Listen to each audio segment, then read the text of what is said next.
எங்க அப்பாவுக்கு உடம்பு ரொம்ப மோசமா இருக்குங்க, ஹாஸ்பிட்டலில் சேர்க்கணும். சரிங்க, அதே என்கிட்ட கேட்குற. இல்லை, ஹாஸ்பிட்டலில் சேர்க்க பணம் வேணுங்க. பணத்தை என்ன நான் பிரிண்ட் அடிச்சிட்டு இருக்கேன், இங்கே எல்லாத்துக்கும் எடுத்து கொடுத்துட்டு இருக்கேன். என்கிட்ட பணம்லாம் இல்லை, போய் வேலையை பாரு.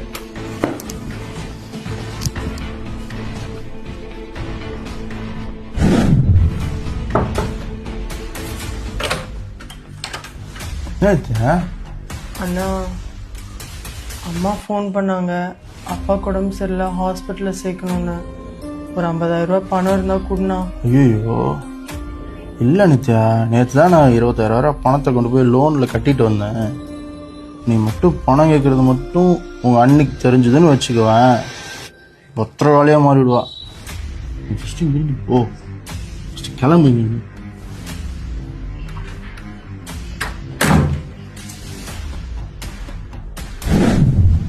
எங்க அம்மா ஃபோன் பண்ணாங்க, அப்பாவுக்கு ரொம்ப உடம்பு முடியலையா, ஹாஸ்பிட்டலில் சேர்த்தே ஆகணும்னு சொல்கிறாங்களாம்.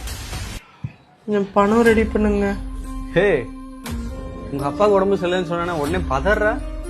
அன்னைக்கு எங்கள் அப்பாவுக்கு நெஞ்சு வலின்னு சொல்லி அக்கௌண்ட்டில் பணம் போட்டேனே, என்ன பண்ண ஞாபகம் இருக்கா? அம்மா, அக்கௌண்ட்டில் ஒரு 50,000 பணம் போடுறேன், அப்பாவை ஹாஸ்பிட்டலில் சேர்த்து நல்லா பார்த்துக்கோங்க. சரியா போச்சு.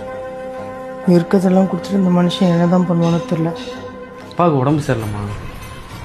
இருக்கட்டுமே, ஏன் உங்க வீட்டில் நீங்க மட்டும் தான் பிள்ளையா? ஏன் உங்க அண்ணன் இல்லை? அவரெல்லாம் எதுவும் பார்க்க மாட்டேன்றாரு, நீங்க மட்டும் அள்ளி அள்ளி கொடுத்துட்டு இருக்கீங்க. நம்மளுக்கும் குடும்பம் இருக்குங்க, அதெல்லாம் ஒன்றும் நீங்க கொடுக்க தேவையில்ல. போய் வேலையை பாருங்க.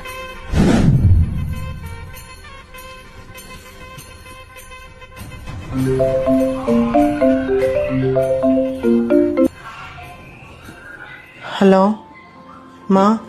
வித்யா, அப்பாவை ஹாஸ்பிட்டல்ல சேர்த்தாச்சுமா, இப்ப நல்லா இருக்காரு. அப்புறம் மாப்பிள்ளைக்கு ரொம்ப நன்றி சொன்னேன்னு சொல்லுமா. இல்லம்மா, மாப்பிள்ளை வேலையெல்லாம் விட்டுட்டு வந்து அப்பாவை ஹாஸ்பிட்டல்ல சேர்த்தாருமா. அதுவும் இல்லாம 20,000 ரூபாய் பணமும் கொடுத்தாருமா. சரிம்மா, ரொம்ப தேங்க்ஸுங்க.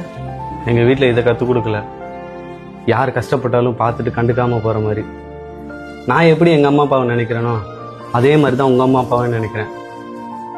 நீயும் உங்கள் அம்மா அப்பாவை நினைக்கிற மாதிரியே என் குடும்பத்தையும் நினச்சினா எனக்கு அதுவே சந்தோஷம் தான். சரிங்க.